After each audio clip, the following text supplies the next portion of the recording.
The research process. Identifying the problem, literature review, types of variables, formulation of hypothesis, research design, tools of research, instruments, data analysis, drawing conclusion, report and publication.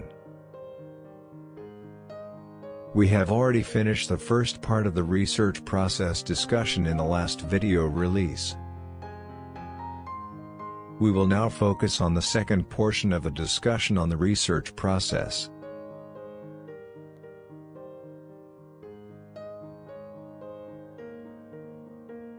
Next is to formulate the research design.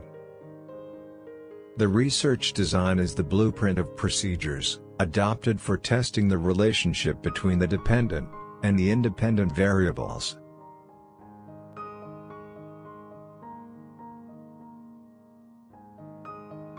The function of a research design is to explain how a researcher will find answers to the research questions. The research design sets out the logic of the inquiry. There are several kinds of experimental designs. The qualitative research designs are grounded theory, the discovery of emerging patterns in data.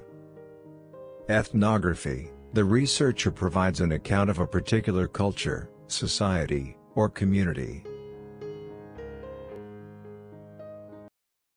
Phenomenology, the investigation and description of an individual's experiences. Case study, an in-depth examination of a particular case or cases of one person, group, or event.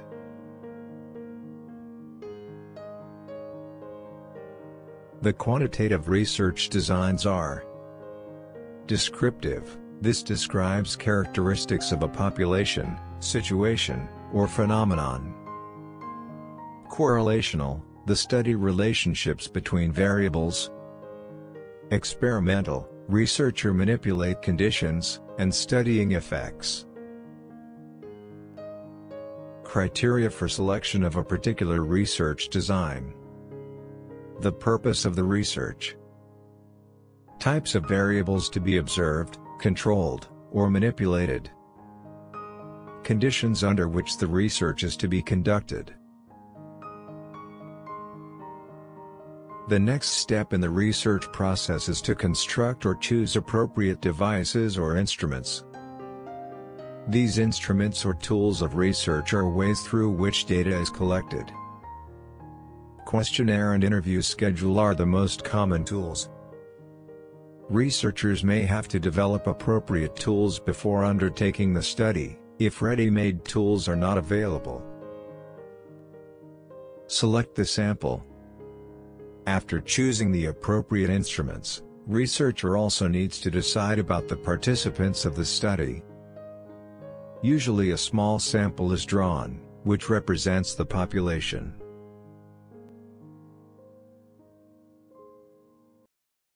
The participants could belong to any of the demographic groups, such as children, adolescents, college students, teachers, managers, clinical patients, or any group of the individual, in whom or where the phenomenon under investigation is prevalent.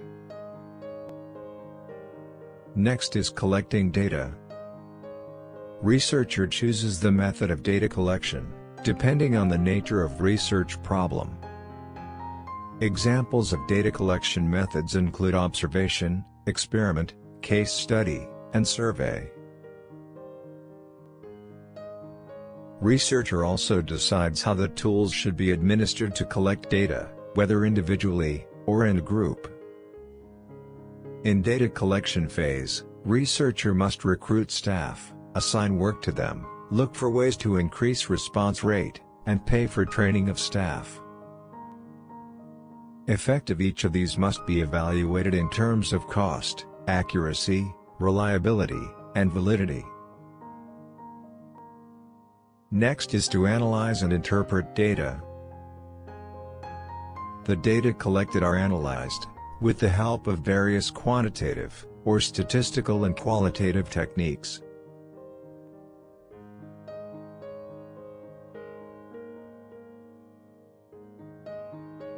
Depending upon the nature of data and purpose of the experiment, either a parametric or a non-parametric statistic is chosen for statistical analysis. Careful scrutiny of the data is a critical aspect of scientific method.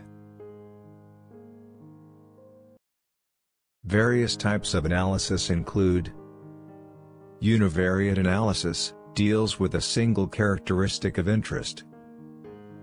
Bivariate analysis, two characteristics of interest. And multivariate analysis, for more than two characteristics of interest. Drawing conclusions. The researcher draws some conclusions by analyzing the results. The investigator makes a statement about the research problem, which he could not make without conducting his research. Then he generalizes the conclusion to the whole population. At this stage, hypotheses are accepted or rejected. The conclusions of the study are related to the theory or research findings, from which the hypotheses originally came. Also, depending on the new findings, the original theory may have to be modified. The last step of the research process is to prepare and publish the report. The researcher documents the entire process of his or her research clearly in the report. The report covers what was done, what was discovered, and what conclusion has been drawn from findings. Reporting is very important, since it helps the reader to understand the study, and apply or use it for various purposes. It allows others to replicate the study. The publication of study in scientific journals, or books in public domain, makes the work available for wider dissemination.